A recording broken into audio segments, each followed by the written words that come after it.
بسم اللہ الرحمن الرحیم۔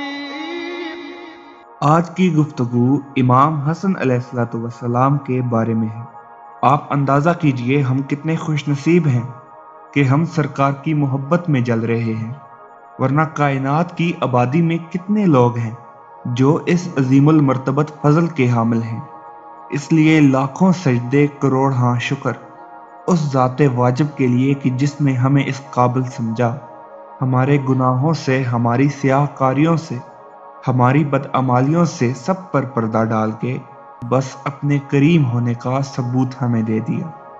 ایسا شکر، ایسا واجب شکر کہ جس کی کوئی انتہا ہی نہیں ہے۔ جیسے وہ ذات واجب الوجود ہے، ویسے ہی ہم حقیروں پہ، ہم عاجزوں پہ اس کا شکر واجب ہے۔ آج 15 رمضان المبارک ہے۔ میری طرف سے آپ سب کو امام حسن مجتبیٰ علیہ السلام کا ظہور آپ سب کو بہت بہت مبارک ہو، ڈھیر مبارک ہو آپ کو سب کو سرکار کے ظہور کی۔ آپ سب جانتے ہیں کہ سرکار حسن علیہ السلام امیر المومنین علیہ السلام کے پہلے وصی ہیں، پہلے جانشین ہیں، امامت کے دوسرے تاجدار ہیں، گلستان سیدہ کے پہلے پھول ہیں اور محمد مصطفیٰ کی پہلی آرزو کی تکمیل ہے۔ تاریخ میں لکھا ہے کہ جناب حسن مجتبیٰ رسول خدا سے بے تحاشا مشابہ تھے۔ آپ کا حلم، آپ کی نرمی، آپ کی طبیعت کی سخاوت، آپ کا زہد، آپ کا تقوی، آپ کی عبادت گزاری آپ کے نانا سے بے حد مشابہ تھی۔ آپ کریم ابن کریم ہیں۔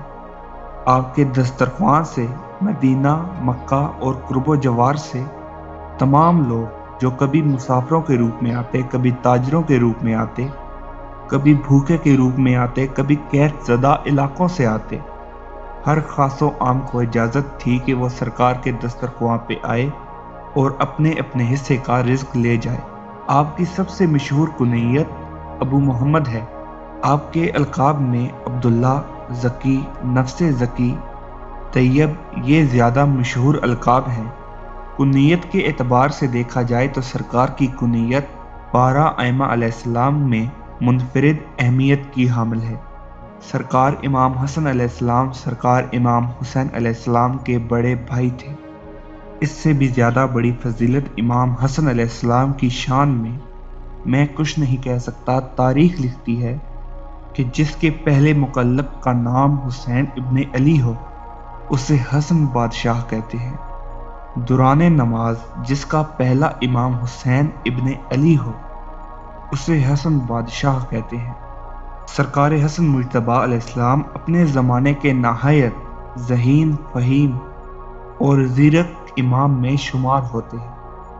آپ وہ ہیں جس نے معاویہ جیسے ملعون اور لعنتی سرش کے ساتھ بڑے ہی تحمل اور بردباری کے ساتھ، بڑی ہی ذہانت اور فطانت کے ساتھ تمام معاملات کو عبور کیا۔ آپ 40 ہجری میں اس وقت اپنے بابا کے جانشین بنے اور 1 سال تک مسلسل جانشینی کے عہدے پر رہے، جسے مسلمان اپنی تاریخ میں خلیفہ کہتے ہیں۔ اس کے بعد شام سے اٹھنے والی شورش کا جیسا مقابلہ سرکار نے کیا، تاریخ حیران ہے۔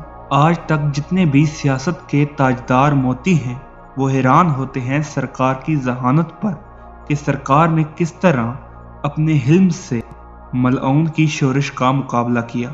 سرکار حسن مجتبیٰ نے تاریخ رقم کر دی کہ جب سرکار نے معاویہ کا جو اصل مقصد تھا مسلمانوں کے درمیان خون ریزی کروانے کا، اس کو زمین بوس کر دیا جب سرکار نے معاویہ کی جانب صلح کا ہاتھ بڑھایا۔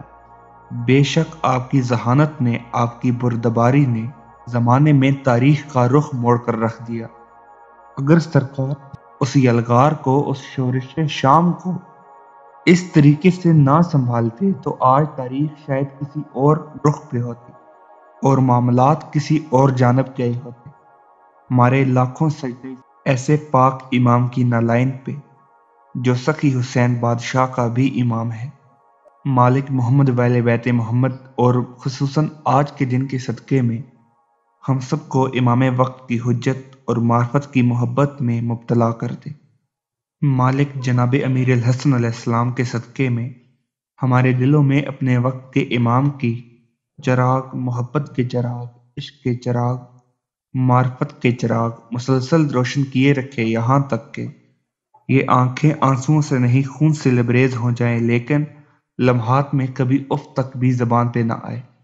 مالک اس قرب قیامت کے دور میں آپ سب کی اور میری تمام مومنین کی عزت سلامت رکھے۔